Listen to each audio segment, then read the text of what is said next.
আজকের গল্প ইলমা বেহেরোজ রচিত আমি পদ্মজা। আর সময় নষ্ট করা যাবে না। তারা বেঘরে ঘুমোচ্ছে। মৃত্যু উপভোগ না করে অমানুষগুলো মরে যাক পদ্মজা চায় না। সে 2 জগ পানি 5 জনের মাথার উপর ঢেলে দিল। তাতেও তাদের ঘুম ভাঙল না। পদ্মজা রামদার শেষ প্রান্ত দিয়ে পরপর 5 জনের পায়ের তালুতে আঘাত করল। এতে কাজ হয়, তারা সক্রিয় হয়। 5 জনই আধবোজা চোখে তাকায়। তাদের ঘুমের ঘোর এখনো কাটেনি। মাথা ভারী হয়ে আছে, ভন ভন করছে। পদ্মজা চৌকি খাটের উপর গিয়ে বসল। রিদওয়ান পদ্মজাকে ঝাপসা ঝাপসা দেখছে। সে চোখ বুজে আবারও তাকালো। পদ্মজার হাসি হাসি মুখটা ভেসে ওঠে। তার হাতে রামদা। জল জল করছে পদ্মজার পাশের 3টে কুকুরের চোখ। রিদওয়ান চমকে গেল। মজিদ, খলিল এবং আসমানি যখন পরিস্থিতি বুঝতে পারল, তারাও চমকে যায়। তারা কথা বলতে গেলে আওয়াজ বের হয়। উঠতে গেলে টের পায় তাদের হাত পা বাঁধা। ঘুম উবে যায়, মস্তিষ্ক সচল হয়ে ওঠে। রিদওয়ান অবাক চোখে মজিদের দিকে তাকায়। মজিদও তাকালেন। তারা ছোটার জন্য ছটফট করল। কিছু একটা বলার চেষ্টা করল, কিন্তু কোনো চেষ্টাই সফল হচ্ছে না। আমির পদ্মজার দিকেই তাকিয়ে আছে। তার চোখ দুটি বারবার বুজে যাচ্ছে, তবে পরিস্থিতি ধরতে পেরেছে। সে সবসময় বলে পদ্মজার নাকি নিজস্ব আলো আছে।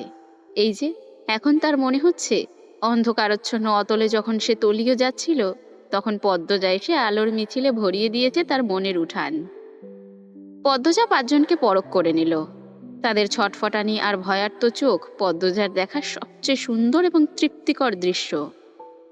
আমিরের উপর চোখ পড়তেই আগে চোখে ভেসে উঠল আমিরের অযত্নে বেড়ে ওঠা চুলগুলো, যা আমিরের কপালেও চোখ ঢেকে গিয়েছে।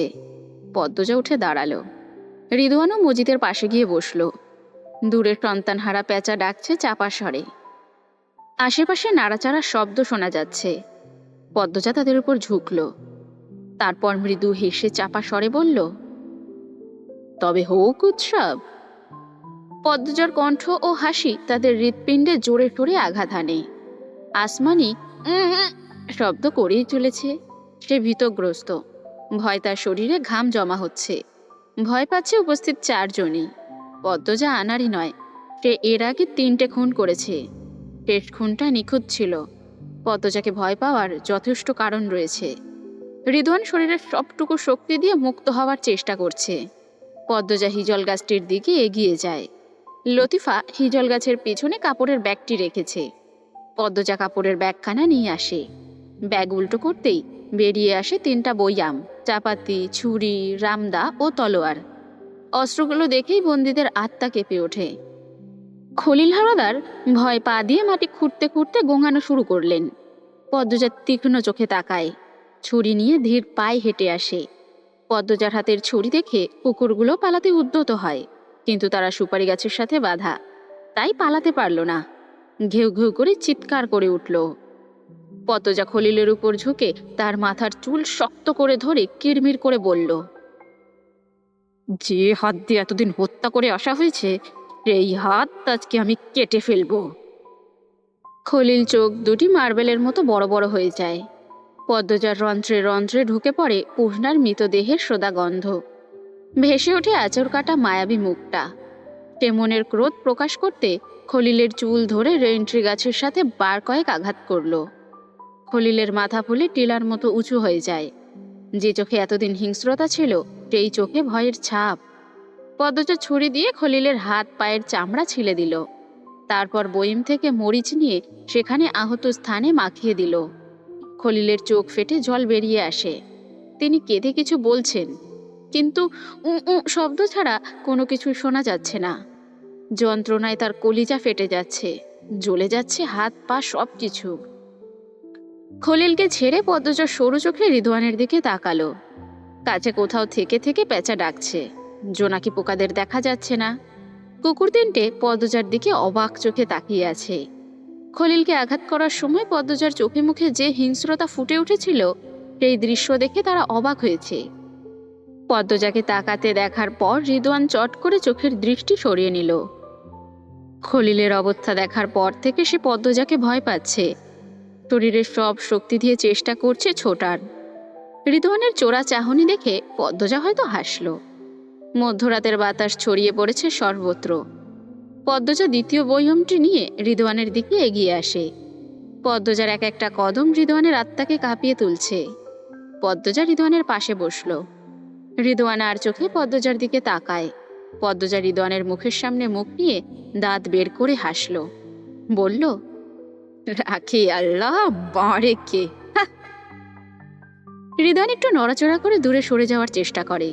পদ্মজা এক থাবায় রিদওয়ানের মুখ থেকে ওড়নার বাঁধন খুলে দিল। সঙ্গে সঙ্গে রিদওয়ান মজিদের উদ্দেশ্যে বলল, আমি আগেই বলছিলাম এই মেয়ে আমাদের বিপদের কারণ হবে, শোনেননি? পদ্মজা খপ করে রিদওয়ানের তালুর চুল টেনে ধরল। রিদওয়ান পদ্মজার মুখে থুতু ছুঁড়ে মারে। পদ্মজা তার মুখ দ্রুত সরিয়ে নেয়। রিদওয়ানের থুতু রিদওয়ানের মুখের উপরই পড়ল। রিদওয়ান কটমট করে বলল, বেশ আগে তোরে প্রথম দিনই মেরে ফেলা উচিত ছিল। পদ্মজা উঠে দাঁড়ায়। জোরে লাথি মারে রিদওয়ানের মুখে। লাথি খেয়ে রেইনট্রি গাছের সাথে আঘাত পায় রিদওয়ান। তার মাথা ভন ভন করে ওঠে। রিদওয়ান কিছু বুঝে ওঠার আগেই পদ্মজা তার প্যান্টের ভিতর বয়ম থেকে কিছু ঢেলে দিল।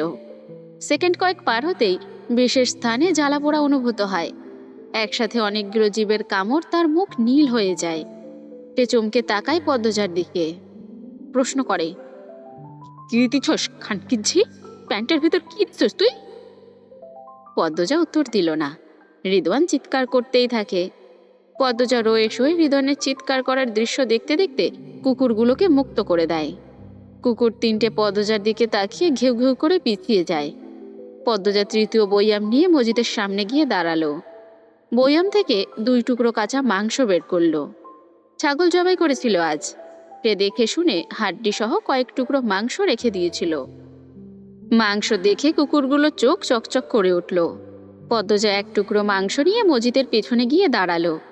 তারপর মজিদের মুখের উপর মাংসের টুকরোটি ধরল। 3টে কুকুর ঘেউ ঘেউ করে একসাথে ঝাঁপিয়ে পড়ে মজিদের উপর। কুকুরগুলো লাফ দিতেই পদ্মজা মাংসের টুকরোটা মজিদের উড়ুর উপর ছেড়ে দেয়। কুকুরগুলোকে নিজের দিকে তেড়ে আসতে দেখে মজিদ নিঃশ্বাস নিতে ভুলে যান। চোখের পলকে মজিদের হাত, পা, মুখের চামড়া ছিঁড়ে যায়। বেরিয়ে আসে রক্ত। 1 টুকরো মাংস নিয়ে 3 কুকুরের মধ্যে কাড়াকাড়ি শুরু হয়। তাদের 20 দাঁতের কামড় পড়ে মজিদের গোপনাঙ্গে। তিনি গঙ্গাতে গঙ্গাতে চোখের ইশারায় পদ্মজাকে আকুতি করেন এসব যেন থামানো হয়। অন্যদিকে রিদওয়ান ছোটার জন্য ছটফট করছে। পদ্মজাকে বিশ্রী গালিগালাজ করে হুমকিও দিয়েছে। যখন পিঁপড়ার কামড়ে সর্বাঙ্গ বিষিয়ে ওঠে তখন সে পদ্মজাকে অনুরোধ করে তাকে বাঁচাতে। কখনো পদ্মজাকে দেবী বলে তো আবার কখনো মা বলে ডাকলো। ওয়াদা করলো সে আর কখনো অন্যায় করবে না। পদ্মজা উত্তরে কিছুই বলেনি। সে নির্বিকার।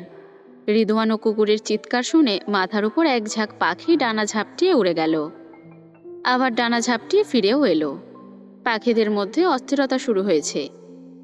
তাদের অস্থিরতায় দানবের মতো দাঁড়িয়ে থাকা গাছপালাগুলোর কচি ডালপালা ও পাতা বারবার নড়ে চড়ে উঠছে। পদ্মজা এবার বয়ম নিয়ে খলিলের পিছনে গিয়ে দাঁড়ালো। পূর্বের মাংসটি নিয়ে একটি কুকুর দৌড়ে দূরে চলে যায়। তার পেছনে বাকি 2টো কুকুরও গেল। পদ্মজা আরেক টুকরো মাংস খলিলের মুখের উপর ধরল। তারপর কুকুর 3টের আকর্ষণ পেতে মুখ দিয়ে শব্দ করল, হুস। খলিল হাওলাদার কুকুরগুলোর দিকে তাকিয়ে ভয় প্রস্রাব করে দিলেন। পদ্মজার ডাকে 3টে নেড়ি কুকুর সাড়া দিল। তারা ঘেউ ঘেউ করে দৌড়ে আসে, খলিলের উপর ঝাঁপিয়ে পড়ে। পদ্মজা আগের মতোই হাতের মাংস খলিলের উড়ুর উপর ছেড়ে দিল। তারপর আরেক টুকরো মাংস নিয়ে আসমানির সামনে গিয়ে দাঁড়ালো। বয়াম মাটিতে রাখলো। একটা কুকুর পদ্মজার পিছনে এসে দাঁড়ায়, ঘেউ ঘেউ করে চিৎকার করে তাকে মাংস দিতে। পদ্মজার এক হাতে ছুরি বলে ভয় তার উপর ঝাঁপিয়ে পড়ে মাংস কেড়ে নেওয়ার সাহস পাচ্ছে না। আসমানি পদ্মজাকে তার সামনে দাঁড়াতে দেখে গোপনে ঢোক গিলল। তার চোখ ফেটে জল বেরিয়ে আসে। সে কিছু একটা বলতে চাইছে। চোখের জলে যেন এক্ষুনি বন্যা বয়ে যাবে। মেয়েরা ভালো হোক, খারাপ হোক, বুড়ো হোক আর যুবতী হোক, তারা ভীষণ কাঁদতে পারে। পদ্মজা আসমানির মুখ মুক্ত করে দিল। আসমানি কাঁদো কাঁদো সুরে অনুরোধ করল, আল্লাহর দোহাই লাগে ভাবি, আমার ছাইরা দেন, আমি আপনার গোলামি করাম সারা জীবন। পদ্মজা আসমানের সামনে বসলো।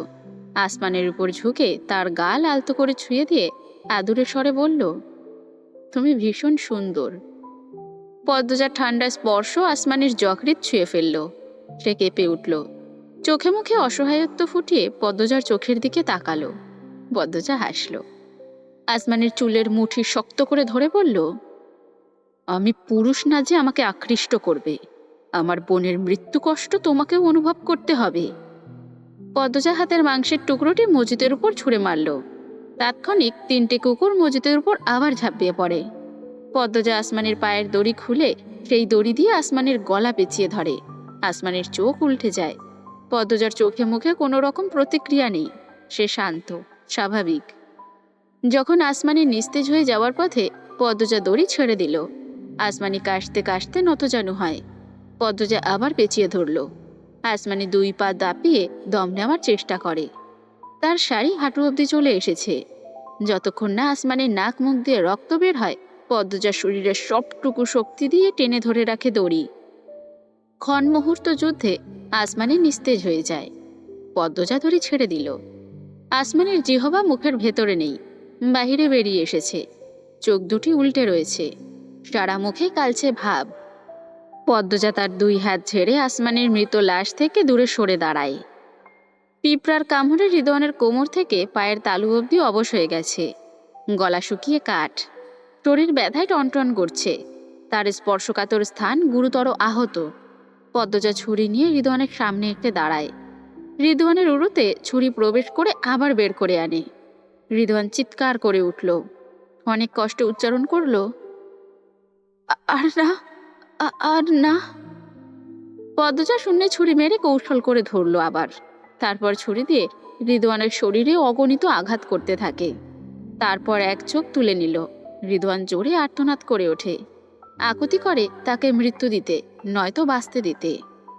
পদ্মজা দাঁতে দাঁত চেপে রিদওয়ানের 2 গাল চাপা দিয়ে ধরল। ফিসফিস আওয়াজের মতো করে বলল, এই চোখগুলো আর কোনো দিন কোনো মেয়েকে দেখবে না, কোনো দিনও না। রিদওয়ানের এক চোখ থেকে গল গল করে রক্ত বের হচ্ছে। কুকুরগুলো আরো মাংসের জন্য বিরতিহীনভাবে চিৎকার করে চলেছে। পদ্মজা তার কথা শেষ করে রিদওয়ানের আরেকটা চোখে ছুরি ঢুকিয়ে দিল। তারপরই মুখের উপর ছুরি দিয়ে তেছড়াভাবে টান মারল। রিদওয়ানের নাক ছেড়ে উপরের ঠোঁট 2 ভাগ হয়ে যায়। চিৎকার করার শক্তিটুকু আর পেল না সে। তার পূর্বেই বেহুশ হয়ে যায়। পদ্মজা ক্রোধে মৃদু কাঁপছে। তার সাদা শাড়ি ইতিমধ্যে রাঙা হয়ে গেছে। সে রাম দাঁড়িয়ে নিঃশ্বাসের গতিতে যেভাবে পারে রিদওয়ানকে কোপাতে থাকলো। তার মুখ দিয়ে ক্রোধ স্বর বের হচ্ছে। রিদওয়ানের শরীরের মাংস ছিটকে পড়ে এদিক সেদিক। লুকিয়ে দেখা নিশাচরেরা এক স্বরে ডেকে ওঠে। তারা পদ্মজাকে তার কাজে সাহস জোগাতে কিছু বলছে, নাকি ভয় পেয়ে ডাকছে, কে জানে। প্রায় মিনিট 10 পর পদ্মজা স্থির হয়ে দাঁড়ালো। তার মুখ রক্তে অস্পষ্ট। চোখ দুটো ছাড়া কিছুই দেখা যাচ্ছে না। শাড়ি তাজা রক্তে জবজবে। সামনের চুলগুলো রক্তে আঠালো হয়ে গেছে। তার বুক হাঁপড়ের মতো ওঠানামা করছে। নিঃশ্বাস নিচ্ছে ঘন ঘন। বাতাস পদ্মজার সাহসিকতায় মুগ্ধ হয়ে তাকে আলিঙ্গন করার জন্য ধেয়ে আসে। পদ্মজার রামদা থেকে রক্ত পড়ছে চুইয়ে চুইয়ে। সে রামদা রেখে সদ্য কেনা চাপাতি তুলে নেয় হাতে। ঘুরে এসে মসজিদের সামনে দাঁড়ায়। কুকুরের আচড়ার কামড়ে মসজিদের প্রাণ নেতিয়ে পড়েছে।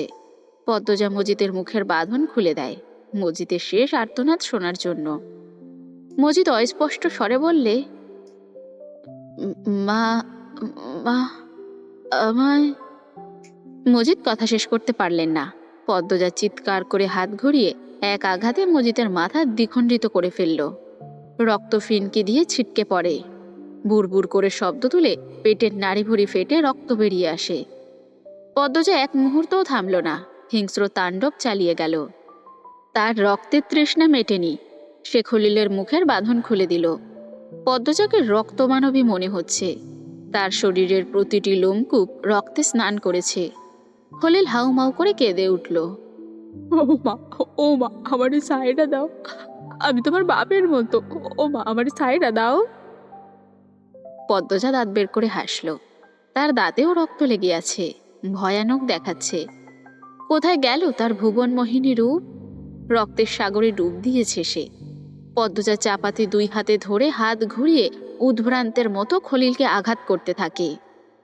এক আঘাতেই খলিলের আত্মা দেহ ছেড়ে দেয়, কিন্তু পদ্মজা থামল না। সে ক্রোধস্বরে মুখে রেখেই খলিলকে ইচ্ছে মতো কোপাতে থাকলো। ক্যাচ ক্যাচ শব্দে চারপাশ কেঁপে কেঁপে ওঠে। আঘাতে আঘাতে খলিলের এক হাত, কান, নাক শরীর থেকে আলাদা হয়ে যায়। পদ্মজা ক্লান্ত হয়ে চাপাতি খলিলের মুখের ভেতর ঢুকিয়ে দিল। বাম হাতে কোমর থেকে আরেকটা ছুরি নিয়ে খলিলের পেটে ঢুকিয়ে দিল। রিদওয়ান মজিদ আর খলিলের রক্ত মাটি বেয়ে পুকুরের কালো জলের দিকে যাচ্ছে। পদ্মজা মাটিতে বসে পড়ে। নেড়ি কুকুরগুলো ভয় পেয়ে দূরে চলে গিয়েছে। দূর থেকে তারা পদ্মজাকে দেখছে। হিংস্র ঝড়ের তাণ্ডব থামতেই চারিদিকে নিস্তব্ধতা ভর করে। পদ্মজা ভীষণ ক্লান্ত। সে 2 চোখ বুজে লম্বা করে নিঃশ্বাস নিল। তারপর মাথা তুলে আমিরের দিকে তাকালো। আমির এতক্ষণ পদ্মজার দিকেই তাকিয়েছিল। পদ্মজাকে তার দিকে তাকাতে দেখে সে চোখ সরিয়ে নিল। আমিরের চোখের ওপর পড়ে থাকা চুলগুলো বাতাসে উড়ছে। সে ক্লান্ত হয়েই বসে আছে। কোনো ছটফটানি নেই, অস্থিরতা নেই, ভয় নেই। সে নির্লিপ্ত। পদ্মজা ঘাড় ঘুরিয়ে ডান পাশে তাকালো। আমিরের দেওয়া নতুন তরোয়ালটি ঘাসের উপরেই পড়ে আছে। পদ্মজা মাটিতে হাতের ভর দিয়ে উঠে দাঁড়ালো। 3 কদম এগিয়ে তলোয়ারটি হাতে তুলে নিল। তারপর ফিরে তাকালো আমিরের দিকে। সেদিনের কথা, যেদিন আমির নিজেই এই তলোয়ার পদ্মজার হাতে তুলে দিয়েছিল, জীবন নেওয়ার অনুমতি দিয়েছিল। এ কথা শুনে পদ্মজার সে কি কান্না! কিন্তু আজ পদ্মজা শুধুই পদ্মজা, প্রিয় স্বামীর পদ্মবতী নয়। পদ্মজা শক্ত করে তলোয়ার ধরে সামনে এগিয়ে আসে। সে যতই এগুচ্ছে অনুভব করছে বুকের ভেতরের শক্ত আবরণটা সরে যাচ্ছে। একটা কোমল নরম অনুভূতি জেঁকে বসেছে। পদ্মজা আমিরের সামনে এসে দাঁড়াতেই আমির চোখ তুলে তাকালো। এই যে রাতের বাতাসে পদ্মজার এই 2টো চুল উড়ছে, তাতেও ভালো লাগছে। রক্তের মাখামাখিও পদ্মজার রূপের বাহার নষ্ট করতে পারেনি, অন্তত আমিরের কাছে। নির্জন নিরিবিলি পরিবেশে আমিরকে এমন অবস্থায় এত কাছে দেখে পদ্মজার চোখগুলো শীতল হয়ে ওঠে। তার মনে হচ্ছে আমিরের চোখ, পা, হাত, বুক, বাহু সব কথা বলছে। সেদিনই তো তাদের বিয়ে হলো। আমির তার শক্তপোক্ত 2টি হাত দিয়ে পদ্মজাকে কোলে নিয়ে ঘরে তুলল। উপহার দিল নতুন সংসার, নতুন পৃথিবী। সে আমিরের সংস্পর্শে এসে আবিষ্কার করে এক নতুন সত্তা। পুরনো কথা ভেবে পদ্মজার কণ্ঠনালীতে একটা যন্ত্রণা ঠেকছে। তার কণ্ঠনালী ব্যথা করছে। সে মাটিতে তলোয়ার রেখে রেন্ট্রি গাছের দড়ি থেকে আমিরকে মুক্ত করে দেয়। এখন শুধু আমিরের হাত, পা আর মুখ বাঁধা। পদ্মজা আমিরের সামনে বসল। আমিরের নতজানু মুখটা নিখুঁতভাবে পর্যবেক্ষণ করল। তারপর আমিরের বুকে সাবধানে এক হাত রাখল। পদ্মজার একটুখানি ছোঁয়া আমিরের সত্তাকে কাঁপিয়ে তোলে। যেন সমুদ্রের ঢেউ গর্জে ওঠে। আকাশ ভেঙে বজ্রপাত পড়ে। কুকুরগুলো ধীরে ধীরে এগিয়ে আসে। পদ্মজার ছলছল 2টো চোখ স্পষ্ট। আমিরের মনে হচ্ছে আকাশের চাঁদটা ঠিক পদ্মজার মাথার উপরেই। সে সকল অনুভূতি হারিয়ে ফেলেছিল, কিন্তু পদ্মজাকে কোমল চোখে তাকাতে দেখে তার বুকটা হু হু করে কেঁদে উঠল। চোখের চাহনিতে মনের সবটুকু ভালোবাসা ঢেলে দিয়েছে পদ্মজা। বোঝা যাচ্ছে সে আমিরের প্রেমে কতটা মাতোয়ারা। আমির আশা করেনি এই মুহূর্তে এত কিছুর পর পদ্মজার চোখে পুরনো প্রেম দেখতে পাবে। বুকটা আর কত পোড়াবে, যখন একসাথে থাকাই সম্ভব নয়। আমিরের চুপ করে থাকা, আমিরের নির্লিপ্ততা বলে দিচ্ছে সে পদ্মজার কোনো আঘাতকেই পরোয়া করে না। আমিরের মায়া মায়া চোখ 2টো গ্রাস করে ফেলেছে পদ্মজাকে। কেন জানি তার খুব কান্না পাচ্ছে। বুকের ভেতরে কোথাও যেন লুকোনো জায়গা থেকে একদল অভিমান প্রচণ্ড কান্না হয় 2 চোখ ফেটে বেরোতে চাইছে। পদ্মজা ধীর কণ্ঠে বলল, আমায় ভালোবাসলেন না কেন? তার কণ্ঠে কান্না। আমিরের এক চোখ থেকে জল বেরিয়ে আসে। সে কোন শাব্দিক উচ্চারণে বোঝাবে পদ্মজাকে ঠিক কতটা ভালোবাসে? কি করে বলবে সে পদ্মজার জন্য বিষের দানা? ভালোবাসা এক ভয়ঙ্কর মহামারীর নাম, যে মহামারীর একমাত্র পথ বিপরীত মানুষটিকে ছাড়া নিঃস্ব হয়ে যাওয়া। এই মহামারীতে আক্রান্ত হয়ে কত মানুষ বৈরাগী হয়েছে, আর আমির বেছে নিয়েছে মৃত্যু। পদ্মজা হুট করে আমিরের কপালে চুমু খেলো। আমিরের হৃৎপিণ্ড জ্বলে উঠল, তার নিঃশ্বাস বন্ধ হয়ে আসে। পদ্মজার দুই চোখের জল আর আটকাতে পারল না। সে বলল, আপনার দুটি সত্তার একটি আমার স্বামী, আমি তাকে সম্মান করি, কিন্তু অন্য সত্তার জন্য আপনাকে মরতে হবে। পদ্মজা ঠোঁটে ঠোঁট চেপে কান্না আটকাচ্ছে। আমির নিজেকে সামলে চোখের দৃষ্টি নত করল। পদ্মজা নিজেই নিজেকে প্রশ্ন করে, বুকটা জ্বলে যাচ্ছে কেন? একটু আগের তেজটা এখন নেই কেন বুকের ভেতর? আবিরের ভালোবাসার অভাব তাকে পুড়িয়ে দিচ্ছে। 6টা বছর মানুষটা কেন এত ভালোবাসলো? এত নিখুঁত ভালোবাসার অভিনয় হতে পারে? কাঙ্গাল সে, তার স্বামীর ভালোবাসার কাঙ্গাল। কিন্তু সেই ভালোবাসায় প্রতারণা করলো। এই ভালোবাসা ভাগ হয়েছে আরো আগে। কষ্টগুলো উড়ে যায় না কেন বাতাসে? পদ্মজা খাপ থেকে তলোয়ার বের করলো। তলোয়ারখানা দেখে পদ্মজার বুকের ভেতরে দ্রিম দ্রিম করে কিছু বাজতে থাকে। কেঁপে ওঠে তার হাত। পদ্মজা ঢোক গিলে নিজেকে ধাতস্থ করলো। তারপর কাপা হাতে আমিরের মুখ থেকে ওড়নার বাঁধন খুলে দিল। আমিরের আর্তনাদ শোনার জন্য নয়, সে চায় আমির তাকে কিছু বলুক, কিন্তু কি শুনতে চায় সে, তা সে জানে না। আমিরের বেলায় কঠোর হওয়া তো দূরে থাক, তলোয়ার চালানোর সাহসও পাচ্ছে না। আমির মাথা নত করে অপেক্ষা করছে মৃত্যুর জন্য। মৃত্যু তার জন্য উপহার। পদ্মজা আঘাত করতে সময় নিচ্ছে। আমিরের নিশ্চুপতা তার মনের ব্যথা বাড়িয়ে দিচ্ছে। সে বেহায়া হয়ে কাট কাট কণ্ঠে বলল, কিছু বলার আছে? আমির তাকালো। এই তো, এই দৃষ্টি পদ্মজাকে খুন করে ফেলে। তীরের বেগে বুকের ভেতর ছিদ্র করে ফেলে। এই পৃথিবীতে নাকি শ্যামবর্ণ অবহেলিত, অথচ ভুবন মোহিনী রূপসী পদ্মজা শ্যামবর্ণ এক পুরুষকে ভালোবেসে থমকে গিয়েছে। আমির বলল, গত 4 দিনের যন্ত্রণার একাংশ যদি তুমি অনুভব করতে, আমাকে খুন না করে বাঁচিয়ে রাখতে, আমার শাস্তি হতো আমার বেঁচে থাকা। আমির কথা শেষ করে চোখের পলক ফেলার পূর্বেই পদ্মজা তার বুকের মধ্যেখানে তলোয়ার ঢুকিয়ে দিল। তলোয়ার বুক ভেদ করে পিঠে গিয়ে ঠেকল। আচমকা আক্রমণ করায় আমির অবাকই হলো। তার মুখ দিয়ে রক্ত বেরিয়ে আসে। বুকের যন্ত্রণারা শেষবারের মতো 2 চোখ ছাপিয়ে বেরিয়ে যায়। আমিরের মুখ থেকে এত রক্ত বের হতে দেখে পদ্মজার পায়ের তলা কেঁপে ওঠে। সে সঙ্গে সঙ্গে তলোয়ার টেনে বের করল। আমিরের দেহটা দপ করে শব্দ তুলে লুটিয়ে পড়ে মাটিতে। পদ্মজার বুক ছ্যাঁত করে ওঠে। বুকের ভেতর পাহাড় ধসে পড়ে। সে দ্রুত আমিরের 2 হাতের বাঁধন খুলে দেয়। বুকের ভেতর থেকে শব্দ তুলে কান্নারা বেরিয়ে আসে। সে কাঁদো কাঁদো হয়ে বলল, যাবেন না, যাবেন না। আমিরের শরীর 2-3টে ঝাঁকি দিয়ে নিথর হয়ে যায়। পদ্মজা মাথায় এক হাত দিয়ে উদ্ভ্রান্তের মতো এদিকে সেদিকে তাকায়। তার শরীরটা কেমন যেন করছে। চোখের সামনে তিল তিল করে গড়ে তোলা প্রেমের রাজপ্রাসাদ ভেঙে চুরমার হয়ে যাচ্ছে। সে শব্দ শুনতে পাচ্ছে। শব্দের আঘাতে তার মগজ চূর্ণ বিচূর্ণ হয়ে যাচ্ছে। পদ্মজা আর্তনাদ করে ওঠে। 2 হাতে মাটি চাপড়ে চিৎকার করে কেঁদে উঠল, আল্লাহ, আল্লাহ। তার চিৎকার শুনে সন্তানহারা পেঁচাটির কান্না থেমে যায়।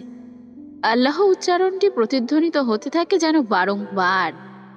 এই একটি ডাকে পদ্মজার সর্বহারার বেদনা ফুটে ওঠে। সে আপন মানুষদের মৃত্যু দেখতে দেখতে বড্ড ক্লান্ত। তার যন্ত্রণার পাহাড় ভেঙে গেছে। পদ্মজা বাচ্চাদের মতো হাঁটুতে ভর দিয়ে একবার ডানে যায় আর একবার বামে যায়। তারপর আমিরের মাথার কাছে এসে বসে। আমিরের চোখ দুটো খোলা, পদ্মজার দিকেই তাকিয়ে আছে। এই চোখ জোড়ার কি পদ্মজাকে দেখার তৃষ্ণা এখনো মেটেনি? তোমাকে দেখার তৃষ্ণা আমার কখনোই মিটবে না পদ্মবতী। পদ্মজা চমকে পিছনে তাকায়। কেউ নেই। ডান পাশ থেকে আবারও শুনতে পাই একই কথা। পদ্মজা ডান পাশে তাকায়। তারপর শুনতে পায় বাম পাশ থেকে। পদ্মজা চোরকির মতো ঘুরতে থাকে। সে বাস্তব দুনিয়া থেকে বেরিয়ে এসেছে অনেক আগে। আমিরের বলা পুরনো কথাগুলো সে শুনছে। প্রতিটি কথা তাকে সূচের মতো খোঁচাচ্ছে। পদ্মজা এত ব্যথা সহ্য করতে না পেরে 2 হাতে খামচে ঘাস টেনে তুলল। তারপর 1 হাত দিয়ে মাটিতে আঘাত করতে করতে চিৎকার করে কাঁদল। কাঁদতে কাঁদতে তার গলার স্বর স্তব্ধ হয়ে যায়। সে শরীরের ভার ছেড়ে দেয়। সেজদার মতো উবু হয়। তারপর মাথা তুলে এক হাতে আমিরের চোখ দুটি বন্ধ করে দিল। চোখের জল মুছে চারপাশে চোখ বুলালো। তার চোখের দৃষ্টি অস্থির, নিঃশ্বাস এলোমেলো। এই বিশাল পৃথিবীতে এখন সে একা। আচমকা সে উঠে দাঁড়ায়। যেখানে ভোজ আসর হয়েছিল সেখানে ছুটে যায়। আমিরের প্লেট আলাদা, তার প্লেটে দুটো পদ্ম ফুল আঁকানো। পদ্মজা খুঁজে খুঁজে আমিরের প্লেটটা বের করলো। সেখানে কিছু খাবার অবশিষ্ট ছিল। পদ্মজা ঘাড় ঘুরিয়ে একবার আমিরের মৃতদেহ দেখল। এরপর দ্রুত অবশিষ্ট খাবারটুকু খেল। খাবার শেষ হতেই পানি না খেয়েই দৌড়ে আমিরের কাছে আসে। একটা তীক্ষ্ণ ঠান্ডা স্রোত বুকের এদিক থেকে ওদিক ছুটে বেড়াচ্ছে। চাঁদটা অর্ধেক ডুবে গিয়েছে, তবে তার আলো এখনো রয়ে গেছে। পদ্মজা আমিরকে টেনে সোজা করল। আমিরের শার্টের বুক পকেট থেকে একটা বিশেষ শিশি বেরিয়ে আসে। পদ্মজা শিশিখানা হাতে নিয়ে অবাক চোখে আমিরের ফ্যাকাশে মুখটা দেখে। সে কিছু একটা বলে, কিন্তু কথাটি ফুটল না। তার কথা হারিয়ে গিয়েছে। তারপর ভাবল, বিষ খেয়ে আত্মহত্যা করবে, কিন্তু পরক্ষণে মনে পড়ল আত্মহত্যা মহাপাপ। পদ্মজা বিষের শিশি ছুঁড়ে ফেলে পুকুরে। আমিরের মাথাটা কোলে নিয়ে অনেকক্ষণ গুনগুন করে কাঁদল পদ্মজা। বাতাসের বেগ বেড়েছে, রক্ত শুকোনোর পথেই। ঠান্ডা কাটার মতো বিঁধছে শরীরে। পদ্মজার ভীষণ ঘুম পাচ্ছে। সে রক্তাক্ত আমিরকে টেনে নিয়ে মাঝখানে এসে সুন্দর করে শুইয়ে দিল। তারপর নিথর আমিরের দেহটিকে দুই হাতে জড়িয়ে ধরে তার বুকের উপর শুয়ে পড়ল। মিনিট দুয়েক পর ঘুম ঘুম চোখে মাথা উঁচু করে আমিরের দুই গালে সময় নিয়ে দুটো চুমু দিল পদ্মজা। একটা কুকুর পদ্মজাকে ঘিরেই হাঁটছে, আর বাকি দুটো কুকুর মজিদ, খলিল, রিদওয়ান ও আসমানের লাশ শুকছে। ক্লান্ত পদ্মজা আমিরের বুকে শুয়ে শান্ত হলো। চোখ বুঝল। যে পৃথিবীর লীলা খেলায় সে বাধ্য হয়েছে স্বামীর বুকে অস্ত্র চালাতে, সেই পৃথিবীর উদ্দেশ্যে মনের খাতায় চিঠি লিখল। ক্ষমা করো পৃথিবী, আমি তাকে ঘৃণা করতে পারিনি। আমি তাকে নিষ্ঠুর মৃত্যুও দিতে পারিনি। যার হাতের 5টি আঙ্গুল আমার নির্ভরতা, যার বুকের পাঁজরে লেগে থাকা ঘামের গন্ধ আমার সবচেয়ে প্রিয়, যার উষ্ণ ঠোঁটের ছোঁয়া আমার প্রতিদিনের অভ্যাস, যার এলোমেলো চুলে আমি হারিয়ে যাই বারংবার, যার ভালোবাসার আহ্বানে সবকিছু তুচ্ছ করে ছুটে যাই, যার মিষ্টি সোহাগে অন্য জগতে হারিয়ে যাই, তার কষ্ট আমি কি করে সহ্য করি? লোকে বলে স্বামীর বা পাঁজরের হাড়ে স্ত্রী তৈরি। তাহলে যার পাঁজরে আমার সৃষ্টি, তার আর্তনাদ কি করে শুনি? এই কঠিন কাজ আমার পক্ষে সম্ভব হয়নি। ও পৃথিবী, সবাইকে বলে দিও আমার কবরটা যেন আমার স্বামীর কবর ঠিক বাপাসেই হয়। আমি তাকে ভালোবাসি। যেমন সত্য চন্দ্র সূর্য, তেমন সত্য আমি তাকে ভালোবাসি। শেষ রাত্রি। চারিদিকে ছড়িয়ে আছে রক্ত। একটি জিহবা বের করা নারী দেহ, 3টি ক্ষত বিক্ষত পুরুষ দেহ ও একটা মাথা। মাঝখানে শুয়ে আছে আমির হাওলাদার। তার বুকের উপর শুয়ে আছে তারই অর্ধাঙ্গিনী, তারই খুনি উম্মে পদ্মজা। খাবারে ঘুমের ঔষধ ছিল বলে পদ্মজা ঘুমিয়ে পড়েছে। 3টে নেড়ি কুকুর এলোমেলো হয়ে এদিক সেদিক হাঁটছে। সাই সাই করে বাতাস বইছে। অনেকগুলো তারার মাঝে একটা চাঁদ, স্বচ্ছ আকাশ। চাঁদটা তার নরম আলো নিয়ে ঠিক আমির পদ্মজার উপর স্থির হয়ে আছে। প্রচন্ড গরম পড়েছে। প্রেমা ঘেমে একাকার। তৃষ্ণায় তার গলা শুকিয়ে চৌচির। ইচ্ছে করলেই হাত বাড়িয়ে নদীর পানি গিলে গলা ভেজাতে পারে, কিন্তু তার ইচ্ছে করছে না। বুকের ভেতরটা শুকিয়ে কাঠ হয়ে গেছে 7 মাস পূর্বেই। শুকিয়ে কাঠ হয়ে যাওয়া ভগ্ন হৃদয় নিয়ে দিব্যি বেঁচে আছে। মাঝে মাঝে সে নিজেকে প্রশ্ন করে, কেন সে বেঁচে আছে? তুষার তার হাতের সিগারেটটি নদীতে ফেলল। তারপর সামনে তাকালো। কালো বোরকা পরে বসে আছে প্রেমা। তার মাথার উপর বাঁশের ছাউনি। সে চোখ ছোট ছোট করে উদাসীন হয়ে তাকিয়ে আছে দূরে, বহু দূরে। তুষার 4 মাস ধরে প্রেমাকে দেখছে। মেয়েটা সব সময় উদাসীন থাকে। তুষার তার কপালের ঘাম মুছল। গরম ভালোই পড়েছে। সে তার ব্যাকপ্যাক থেকে পানির বোতল বের করে গলা ভেজালো। তারপর প্রেমাকে ডাকলো, এই মেয়ে, পানি খাও, গরম পড়েছে খুব। প্রেমা তাকালো না। তুষার তার এক ভ্রু উঁচিয়ে ডাকলো, এই যে খুকি। প্রেমা ঘাড় ঘুরিয়ে ছো মেরে বোতল নিল। তারপর আবার আগের মতো ঘুরে বসলো। প্রেমার ব্যবহারে তুষার বেকুব বনে যায়। তার মাথা চড়ে যায়। এইটুকু মেয়ে বেয়াদবি করলো কিভাবে? তুষার দূরে গিয়ে বসলো, কিন্তু তার রাগ বেশিক্ষণ রইল না। দোষটা তো তারই। বয়সের পার্থক্যটা বেশি হওয়াতে প্রেমাকে তার বউ মনে হয় না। তাই গত 4 মাসের দাম্পত্য জীবনে একবারও সে প্রেমার হাত ধরেনি। কখনো ভাবেওনি তার একটা বউ আছে। শুধু দুজন এক বাড়িতে থেকেছে, এই যা। এই যুগে এরকম 14-15 বছর বয়সের পার্থক্যে স্বামী স্ত্রী অহরহ দেখা যায় না। তবুও কেন যেন তুষার প্রেমাকে ছোট স্কুল পড়ুয়া একটা মেয়ে ছাড়া আর কিছুই ভাবতে পারে না। সে প্রেমার সাথে সব সময় দূরত্ব রেখেছে। মানসিকভাবে ভেঙে পড়া মেয়েটাকে সময় দেয়নি। এতবার কাঁদতে দেখেও আদর করে কখনো কান্না থামায়নি। সবকিছু স্বাভাবিকভাবে নিয়েছে। তুষার যে রসখসীন কাঠখোট্টা একটা মানুষ, প্রেমা তা বুঝে নিয়েছে। তুষারও বুঝতে পেরেছে। তাকে বুঝিয়েছে তার মা। গত শুক্রবার জুম্মার পর তুষারের মা আয়তন বিবি তুষারের সাথে ব্যক্তিগতভাবে কথা বলেন, বোঝান বউকে বউয়ের মতো করে দেখতে। বিয়ে যখন হয়েছে, প্রেমাই তুষারের জীবনে নিখুঁত স্ত্রী। প্রেমা নিঃসঙ্গতার কামড়ে খিটখিটে হয়ে যাচ্ছে। এক বোন কবরে, অন্য বোন জেলে। যে স্বামী হয়েছে সেও দূরত্ব বজায় রেখে চলে। এভাবে মেয়েটা কিভাবে স্বাভাবিক জীবনযাপন করবে? মায়ের কথা শোনার পর তুষার কাজকর্ম রেখে অনেক ভেবেছে। উপলব্ধি করল, পদ্মজার মুখে প্রেমার যে বর্ণনা শুনেছিল সে প্রাণোচ্ছল, লজ্জাবতী। মেয়েটার কথা সে শুনেছিল, সে মেয়েটা আর আগের মতো নেই। তুষারের বিবেক জাগ্রত হয়। সিদ্ধান্ত নেয় প্রেমাকে সময় দিবে, সম্পর্কটাকে সুযোগ দেবে, সহজ করবে। তাৎক্ষণিক সে প্রেমাকে জানালো তারা অলন্দপুরে ঘুরতে যাবে। তুষারের সিদ্ধান্ত শুনে প্রেমা কোনো প্রতিক্রিয়া দেখায়নি। গত 2 দিন তুষার ইনিয়ে বিনিয়ে কথা বলার চেষ্টা করেছে, তাও সব কথা পড়া নিয়ে। এত ছোট মেয়ের সাথে কি বন্ধুত্ব হয়? তুষার কথা বলে সম্পর্ক সহজ করতে গিয়ে আরো কঠিন করে তুলছে। সে কিছুতেই প্রেমার সাথে সহজ হতে পারছে না। তারপর আজই দুজন গ্রামের উদ্দেশ্যে বের হলো। পথে কেউ কোনো কথা বলেনি। অলন্দপুরে চলে এসেছে তারা। নৌকো ধীর গতিতে আটপাড়ার দিকে এগুচ্ছে। তুষার আর চোখে প্রেমাকে দেখল। প্রেমা ঝিম মেরে বসে আছে। তুষার খ্যাক করে গলা পরিষ্কার করে ডাকলো, প্রেমা। প্রেমা ঘাড় ঘুরিয়ে তাকালো। সে অবাকই হয়েছে। স্বামী নামক কঠিন পাথরটি তাকে সবসময় খুকি বলে অথবা এই মেয়ে বলে ডাকে। হুট করে প্রেমা ডাকটা শুনে অবাক হয়েছে, আবার ভালোও লাগলো। তুষার গাম্ভীর্যতা ভেঙে প্রেমার দিকে এগিয়ে আসে। প্রেমার সামনে এসে বসলো। মাঝি বাউল গান গাইছে, গাইতে গাইতে বৈঠা বাইছে। তুষার কেমন মুখোমুখি বসতে দেখে প্রেমা উৎসুক হয়ে তাকায়। তুষার বসেছে তো ঠিকই, কিন্তু কি বলবে খুঁজে পাচ্ছে না। আরো 2-3 বার খ্যাক করে কাশলো। তারপর বলল, আমাদের সম্পর্কটা আসলে কি? এটা কেমন প্রশ্ন? প্রেমা ভ্রুকুটি করল।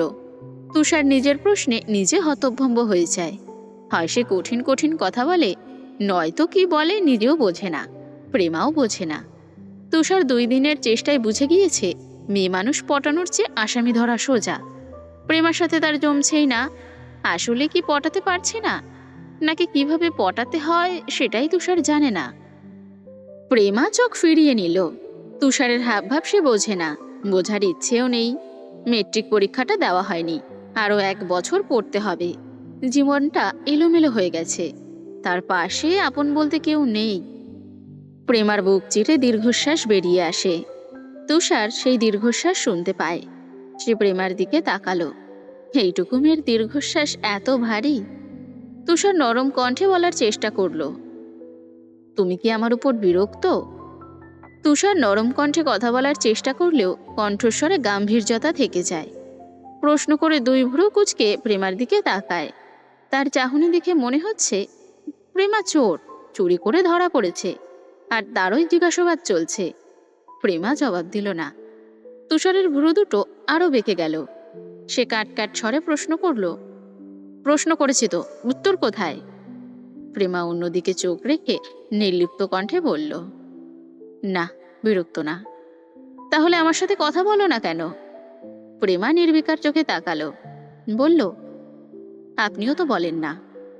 তুষার থতমত খেয়ে যায়। প্রথম প্রথম প্রেমা তুষারের সাথে কথা বলার চেষ্টা করেছে, তখন তুষারই হুঁ হ্যাঁ এর বেশি কিছু বলেনি, তাই কখনো দীর্ঘ আলাপও হয়নি। প্রেমার কথায় তুষার বিব্রত বোধ করলেও নিজেকে গুটিয়ে নিল না।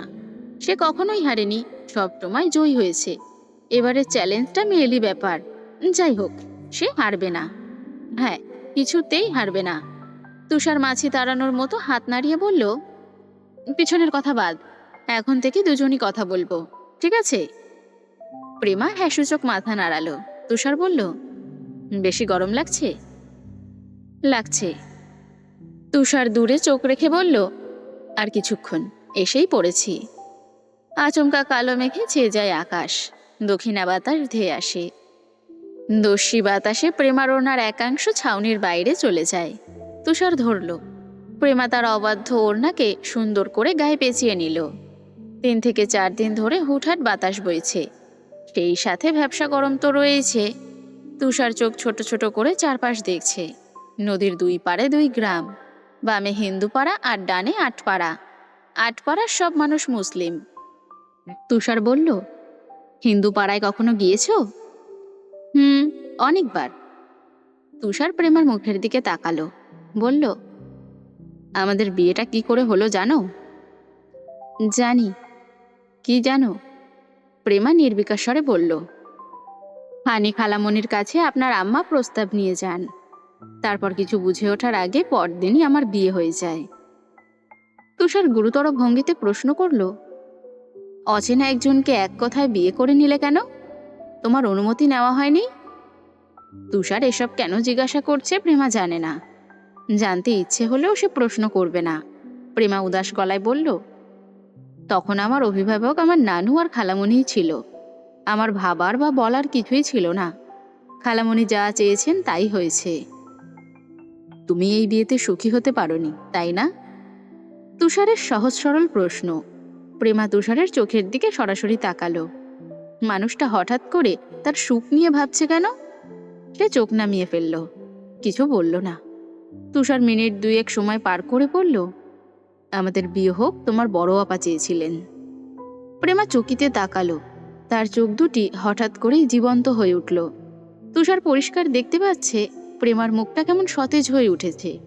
প্রেমা বলল, আপা চেয়েছিল? তুষার বলল, তোমার আপা মানসিকভাবে বিপর্যস্ত থাকলেও তিনি তোমাকে নিয়ে চিন্তিত ছিলেন। তখন আমার আম্মা আমার বিয়ে নিয়ে উঠে পড়ে লেগেছিলেন। বারবার টেলিফোন করতেন, বিয়ের জন্য চাপাচাপি করতেন। আমি বিয়েতে আগ্রহী ছিলাম না। আমার বেড়ে ওঠা অন্য 10 জনের মতো ছিল না। বাবা ছাড়া শহরে বেড়ে ওঠা ছেলেমেয়েগুলো জানে জীবন কতটা নিষ্ঠুর হতে পারে। তোমার আপা কম কথা বলতেন। কথা বলতে বলতে হুট করে থেমে যেতেন। তার মাঝে আম্মাও কল করতেন অনবরত। তাই একবার আম্মার সাথে চেঁচামেচি করেছিলাম। কিছু কথা তোমার আপার কানেও যায়। সেদিনই রাত্রিবেলা হাওলাদার বাড়ি সম্পর্কে বলতে বলতে তোমার আপা থেমে যান। বাকি কথা কিছুতেই বলছিলেন না। যখন জোর করছিলাম বলার জন্য, আমাকে অনুরোধ করেন আম্মাকে নিয়ে তোমাকে একবার যেন দেখতে যাই, আর আম্মার পছন্দ হলে যেন তোমায় বিয়ে করি। ততক্ষণে তোমার সম্পর্কে অনেক কিছুই শুনেছি। আমার বিয়ে করাও জরুরি, নয়তো আম্মা খাওয়া দাওয়া ছেড়ে দেবেন। অন্যদিকে তোমার আপা নিজ ইচ্ছায় কিছু না বললে কিছু জানাও সম্ভব নয়। তাই কথা দেই তোমাকে দেখতে যাব। তোমার আপা হাসি মুখে বাকিটুকু বলেন। তিনি যেন নিশ্চিত ছিলেন আম্মা তোমাকে দেখলে পছন্দ করবে। ঠিক তাই হলো। খোঁজ নিয়ে জানতে পারি তুমি আর তোমার পরিবার হানি খালামণির বাসায় আছো। আম্মাকেও জানাই, একটা মেয়ে আছে, দেখে আসো পছন্দ হয় নাকি। আম্মা তো খুব খুশি। তোমাকে দেখার পর রাত্রে ঘুমাননি। সারা রাত তোমার সৌন্দর্যের প্রশংসা করেছেন। বাকিটুকু তো তুমি জানো। আমাকে বিয়ে করাটা অনুগ্রহ ছিল? প্রেমার কণ্ঠটা কেমন যেন শোনায়। তুষার কৈফিয়ত দেওয়ার মতো করে বলল, মোটেও না। আমার আম্মার পছন্দ না হলে বিয়েটা হতো না। তোমার আপাও কিন্তু আমার উপর চাপিয়ে দেননি। বলেছেন একবার যেন দেখি, পছন্দ হওয়ার পর বিয়ে। আর আমার আম্মার তোমাকে পছন্দ হয়েছে, বরং তোমার সাথে আমায় মানায় না। কেন মানায় না? প্রেমা নিজের অজান্তেই প্রশ্ন করল। তুষার বলল, আমার বয়সটা বেশি। প্রেমা আর কথা বাড়ালো না। তার ভালো লাগছে, হুট করেই ভীষণ ভালো লাগছে। এমনকি কাঠখোট্টা তুষারকেও এখন তার ভালো লাগছে। সে মৃদু হাসল। তুষার প্রেমার হাসি খেয়াল করে বলল, হাসছো যে? প্রেমা ঠোঁটে হাসি নিয়েই বলল, আপনার গোঁফ জমিদারদের মতো বড় বড়। প্রেমার কথা শুনে তুষারও হাসল। পদ্মজা নামটাতে জাদু আছে। তার কথা উঠতেই প্রেমা হেসেছে, জীবন্ত হয়ে উঠেছে। তুষার বলল, তোমার নানা বাড়িতে এখন কে কে আছে? নানু আর হিমেল মামা। নানুর কিডনিতে কিনা হয়েছিল, অপারেশন হয়েছে শুনেছি। শহরেই মেয়ের কাছে থাকতেন, গ্রামে আসতে গেলেন কেন? প্রেমা অবাক হওয়ার ভান ধরে বলল, আমি কি এখানে থাকি যে জানবো? প্রেমা থামল, তারপর আবারও বলল, গত বছর আপা যখন আসছিল গ্রামে, তখন নানু আর মামা খালামণির কাছেই ছিল। নানুর অপারেশন তখনই হয়েছে, অনেক দিন কেটে গেছে। এখন নানু সুস্থ, গ্রামের সমস্যা হবে না। তোমার নানাকে দেখার ইচ্ছে ছিল, দেখতে পারিনি, আক্ষেপের স্বরে বলল তুষার। প্রেমা বলল, নানা তো 2 বছর আগেই চলে গিয়েছেন, দেখবেন কি করে? তুষার ছাউনির বাইরে আঙ্গুলে ইশারা করে বলল, তোমাদের বাড়ির ঘাট না? প্রেমা বাইরে তাকালো, বলল, এত জলদি চলে এসেছি। তুষার কাপড়ের ব্যাগ হাতে নিয়ে বলল, কথা বলতে বলতে সময় কেটে গেছে। নৌকো মোড়লবাড়ির ঘাটে এসে থামল। তুষার মাঝে গিয়ে টাকা দিয়ে প্রেমার হাত ধরে নামায়। প্রেমা হাত ধরার সময় তুষারের মনে হলো, এত কোমল হাত সে কখনোই ধরেনি। তাৎক্ষণিক বুকের ভেতর কি যেন হয়। প্রেমা উঠোনে পা রাখতেই বাসন্তীর সাথে দেখা হয়। বাসন্তী প্রেমাকে দেখে চমকে যান, হাউমাউ করে কেঁদে ওঠেন। প্রেমাকে শক্ত করে জড়িয়ে ধরেন। বাসন্তীর কান্না শুনে রুম্পা আর প্রান্ত ঘর থেকে বেরিয়ে আসে। রুম্পা বারান্দার গ্রিল ধরে দাঁড়িয়ে আছে, প্রান্ত ছুটে বাইরে আসে। বাসন্তী কাঁদতে কাঁদতেই বললেন, ও মা, মা আমার! প্রেমার আকস্মিক আগমন তিনি হজম করতে পারছেন না। মোড়ল বাড়ি মরুভূমিতে পরিণত হয়েছে। মরুভূমির মাঝে প্রেমা যেন জল হয়ে এসেছে। প্রেমা বাসন্তীর পিঠে হাত বুলিয়ে বলল, শান্ত হও বড় আম্মা, শান্ত হও। বাসন্তী প্রেমার কপালে গালে চুমু দিলেন। তুষার পাশ থেকে সালাম দিল। বাসন্তী চোখের জল মুছে তুষারকে বললেন, ভালো আছো বাবা? জি আম্মা, আপনি তো অনেক শুকিয়ে গেছেন। মেয়েগুলা কাছে নেই, তারা ভালো নাই, আমি কেমনে ভালো থাকি বাপ? প্রেমা প্রান্তর দিকে তাকাতেই প্রান্ত প্রেমার মাথায় থাপ্পড় দিল, বলল, এতদিন পর আসলে? প্রেমা প্রান্ত চুল টেনে ধরে বলল, একদম মাথায় থাপ্পড় দিবি না, আমার মাথা ব্যথা করে। প্রান্ত আরো কিছুই বলতে যাচ্ছিল, তুষারকে দেখে থেমে যায়। তুষার হাসতে কার্পণ্য করল না। সে প্রান্তর সাথে হ্যান্ডশেক করে বলল, দিনকাল কেমন যাচ্ছে? কুশল বিনিময় শেষে বাসন্তী তুষার আর প্রেমাকে নিয়ে বারান্দায় পা রাখলেন। দেখা হয় রুম্পার সাথে। রুম্পার পেট উঁচু হয়েছে, তার গর্ভাবস্থা 7 মাস চলছে। সে এই বাড়িতেই থাকে, হাওলাদার বাড়িতে এখন আর কেউ থাকে না। 7 মাস আগে অনেক কিছুই পাল্টে গেছে। আমিনা আলোকে নিয়ে বাপের বাড়ি চলে গিয়েছেন। বৃদ্ধা নূরজাহান মারা গিয়েছেন। বিদেশ থেকে লাবণ্য ও জাফর তাদের স্বামী স্ত্রী নিয়ে দেশে এসেছিল। 2 সপ্তাহ থেকে আবারও ফিরে গিয়েছে। গ্রামবাসী এখন হাওলাদার বাড়িতে যেতে ভয় পায়, সেখানে নাকি আত্মারা ঘুরঘুর করে। প্রান্ত রুমাকে 2 হাতে জড়িয়ে ধরল। কুশল বিনিময় শেষে রুম্পা তুষারকে প্রশ্ন করল, উনি ভালো আছে? জেলে খাউন দাউন দেয়? মারে কেউ? রুম্পার কণ্ঠে আকুলতা। তুষার রুম্পাকে আশ্বস্ত করে বলল, আলমগীর সাহেব ভালো আছেন, সুস্থ আছেন, খাবার দেওয়া হয়, কেউ মারধর করে না, আপনি চিন্তা করবেন না। রুম্পা হাসল। আলমগীর সুস্থ আছে, এই খবরটুকুই রুম্পার বেঁচে থাকার শক্তি। 7 মাস পূর্বে রবিবার দুপুরে মুমিন নামের একজন ব্যক্তি মজিদের সাথে দেখা করতে গিয়ে দেখে ফারিনার কবরের পাশে এক মেয়ে শুয়ে আছে। তার পরনে সাদা শাড়ি রক্তে রাঙা, আর কবরের উপর একটা মাথা।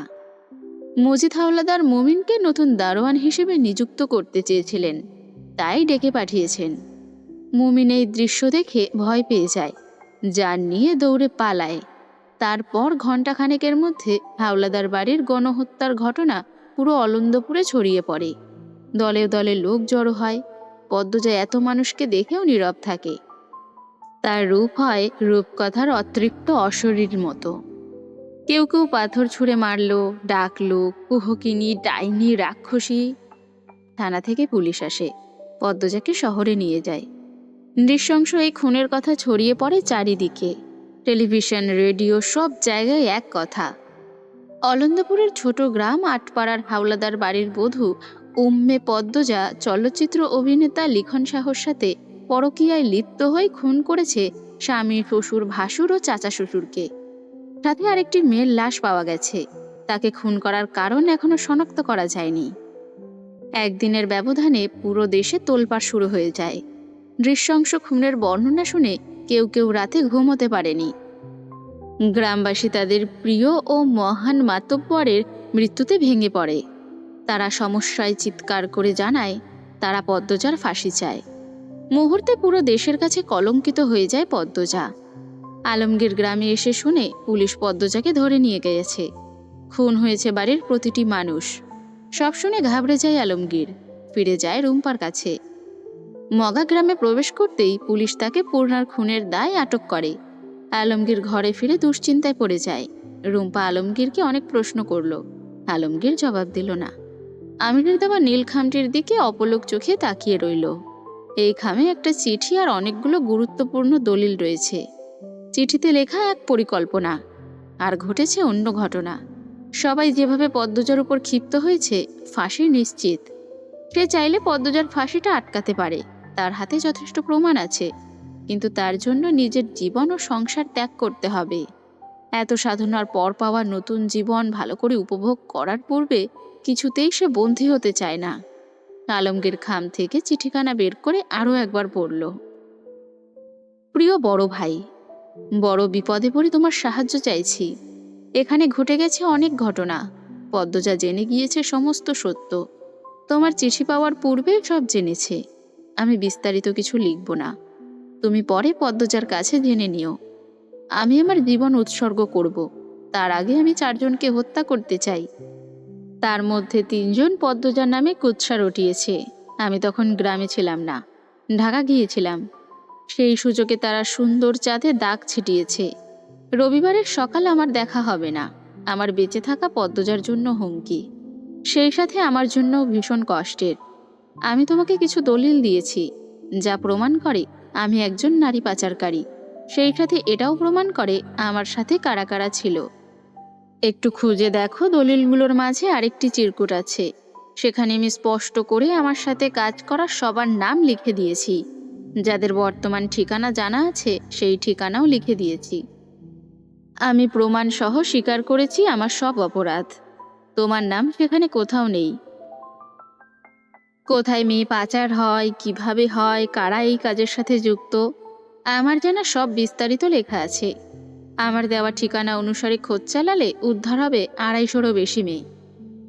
তুমি এই চিরকুটটি নিজের কাছে রেখে আমার স্বীকারোক্তি চিরকুটটি ও সকল দলিল প্রমাণ হিসেবে সকলের সামনে উন্মোচন করবে। রুম্পা ভাবিকে বাঁচিয়ে রাখার অবদান পুরোটাই আমার ছিল। সেই কৃতজ্ঞতা থেকে হলেও তুমি পদ্মজাকে কলঙ্ক মুক্ত করো ভাই। পদ্মজাকে নিজের সাথে নিয়ে যেও, দেখে রেখো। তোমার কাছে আমানত রেখে গেলাম। ইতি, আমির হাওলাদার। আলমগীর চিঠি মেঝেতে রেখে 2 হাতে মাথা চেপে ধরে। সে মগার থেকে চিঠি পাওয়ার পরপরই আমিরকে বাঁচানোর জন্য বেরিয়ে পড়ে। আমিরকে সে ভীষণ ভালোবাসে। আমিরের আত্মহত্যার সিদ্ধান্ত আলমগীরকে বসে থাকতে দেয়নি। কিন্তু গ্রামে পৌঁছে শুনল সব শেষ। পদ্মজা খুন করেছে সবাইকে, আর এখন পদ্মজা মিথ্যা অপবাদে জেলে বাস করছে। এই মুহূর্তে সে যদি এই প্রমাণ সমূহ নিয়ে এসে পুলিশের কাছে যায়, পুলিশ তাকেও আটক করবে। সে পুলিশকে মিথ্যা বলতে পারবে না, সেই সাহস হবে না। সব সত্য জানার পর তার ফাঁসিও হতে পারে। সে নিজেকে উৎসর্গ করার সাহস পায় না। পদ্মজার মামলার তর্ক বিতর্কে যখন 25 দিন পার হয়, তখন রুম্পা নিজ ইচ্ছায় আলমগীরকে অনুরোধ করল আলমগীর যেন পদ্মজাকে বাঁচায়। মিথ্যা অপবাদে পদ্মজার ফাঁসি হতে দেখে সে সুখের সংসার করতে পারবে না। পদ্মজা পরকীয়ায় লিপ্ত হয়ে কাউকে খুন করেনি, এইটুকু সত্য যেন আলমগীর সবাইকে জানায়। আলমগীর রাতে রুম্পাকে নিয়ে বেরিয়ে পড়ে ঢাকার উদ্দেশ্যে। পুলিশের কাছে আত্মসমর্পণ করে। পদ্মজাও তখন সব স্বীকার করেছে। সব প্রমাণ পাওয়ার পর দেশের পরিবেশ পাল্টে যায়। জনগণের মাথায় হাত পড়ে। আমিরের দেওয়া তথ্যানুসারে ধরা পড়ে কয়েকটি চক্রের নেতা। তদন্ত চালিয়ে জানা যায় স্বয়ং বাণিজ্য মন্ত্রী এই চক্রের সাথে জড়িত। উদ্ধার হয় ৩০০রও বেশি অসহায় মেয়ে, কেউ কেউ পলাতক। এই খবর দেশের বাইরেও বেরিয়ে পড়ে। কুয়েত, সৌদি সহ আরও কয়েকটি দেশে তদন্ত শুরু হয়। তারা চিরুনি অভিযান চালিয়ে আমিরের দেওয়া তথ্যের উপর নির্ভর করে মেয়ে সংগ্রহকারীদের খুঁজে চলে। ২জন ধরাও পড়ে, বাকিরা ধরাছোঁয়ার বাহিরে। উদ্ধারকৃত মেয়েগুলো নতুন জীবন পেয়ে আনন্দে আত্মহারা। আমিরের চিঠিতে নতুন গোপন তথ্য ছিল। অন্তর্মহলের পিছনে বড় নারকেল গাছটির নিচে একটি বিশাল গর্ত আছে, যেখানে ছুরি, রামদা, চাপাতি, কুড়াল, চাবুক সহ অনেক অস্ত্র রয়েছে। তুষার অস্ত্রসমূহ উদ্ধার করে। সেই সাথে উদ্ধার হয় পদ্মজার জন্য রেখে যাওয়া আমিরের লাল খামটি। পদ্মজা তখন অস্বাভাবিক ছিল, সে নিজের মধ্যে ছিল না। তাকে হাসপাতালে রাখার আদেশ দেয় আদালত। ১.৫ মাসের চিকিৎসার পর পদ্মজার শারীরিক ও মানসিক ক্ষয়ক্ষতি অনেকটাই সেরে ওঠে। আদালত থেকে ১০ বছরের কারাদণ্ড দেওয়া হয়। আলমগীর রাজ সাক্ষী হওয়াতে ফাঁসির বদলে আমৃত্যু কারাদণ্ড দেওয়া হয়। শেষ নিঃশ্বাস অবধি সে কারাগারে কাটাবে। তারপর রুম্পা চলে আসে গ্রামে। গ্রামে আসার ১ মাস পর জানতে পারে সে গর্ভবতী। তার শূন্য জীবনে আশার আলো হয়ে আসে সন্তান আগমনের সংবাদ। দেশবাসীর মুখের কথা পাল্টে যায়। তারা পদ্মজার মুক্তি চেয়ে আজও আন্দোলন করে চলেছে। পরদিন সকাল ৭টা। তুষার খাওয়া দাওয়া করে মাত্রই উঠল। তখন ২-৩টে কুকুরের চিৎকার ভেসে আসে।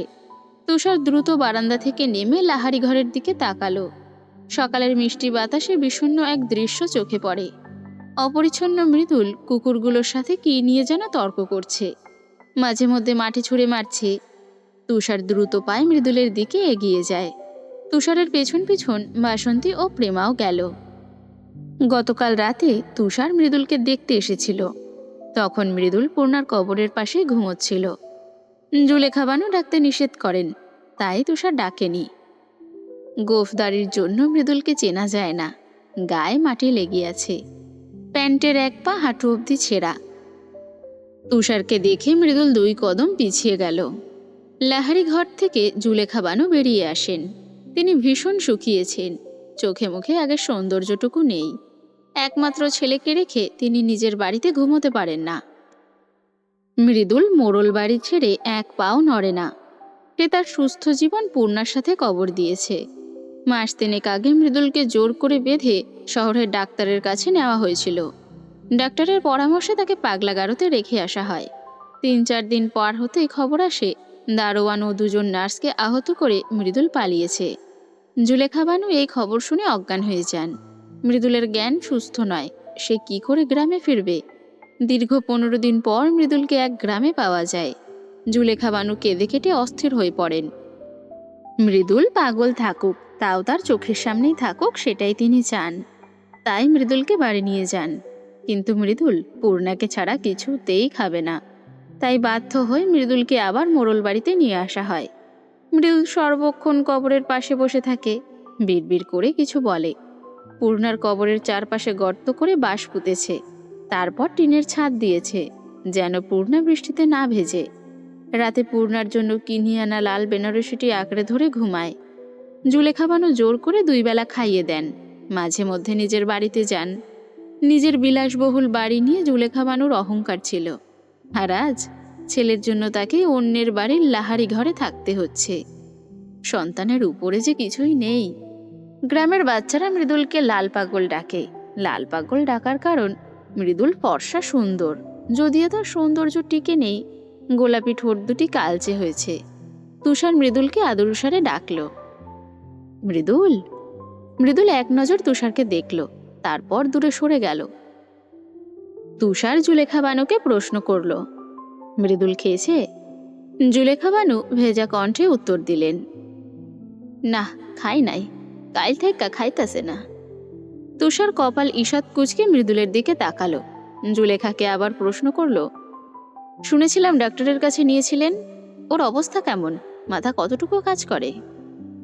জুলেখা বানুর চোখের কার্নিশে জল জমে। তিনি বললেন, বাচ্চারা ওর থেকে বেশি বুঝে।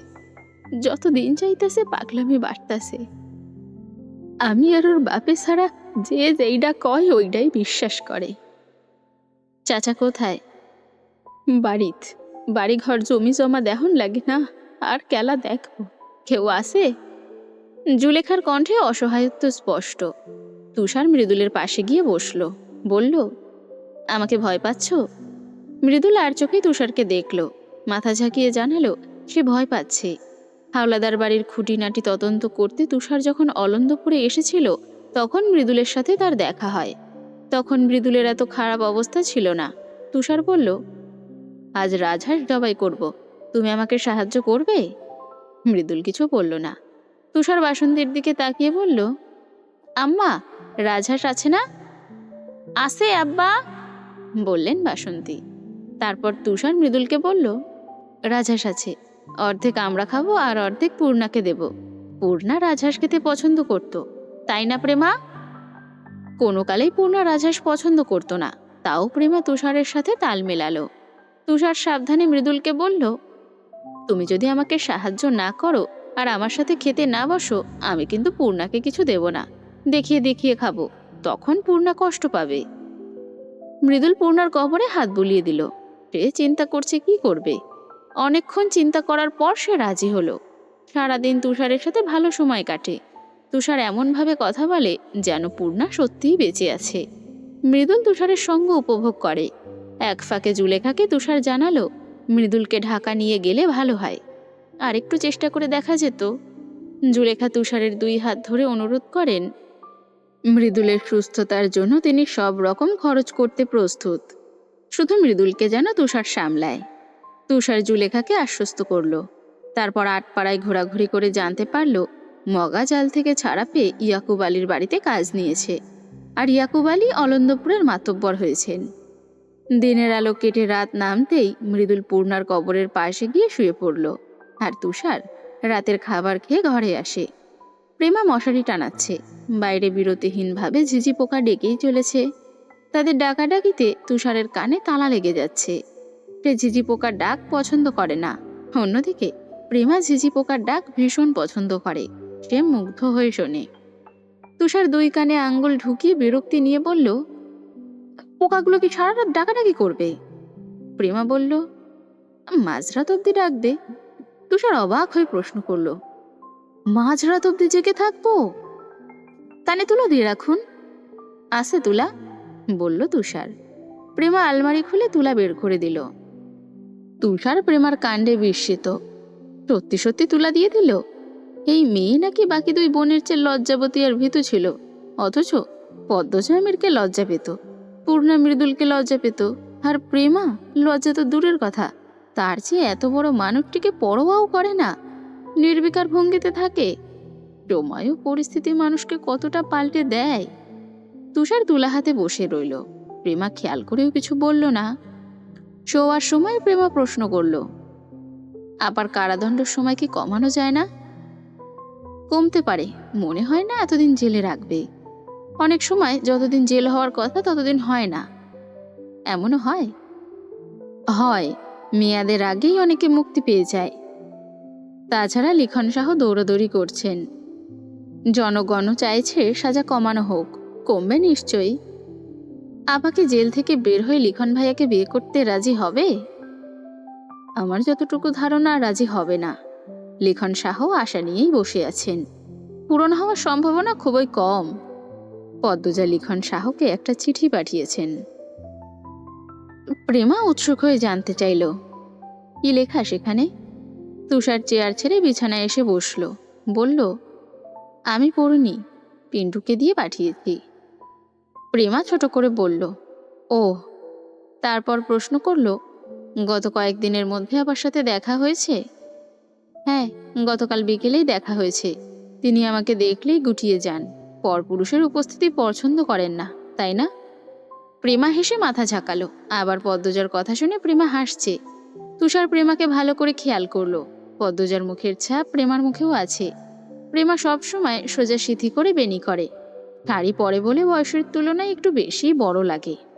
এই যা, হুট করে প্রেমাকে বড় মনে হচ্ছে কেন?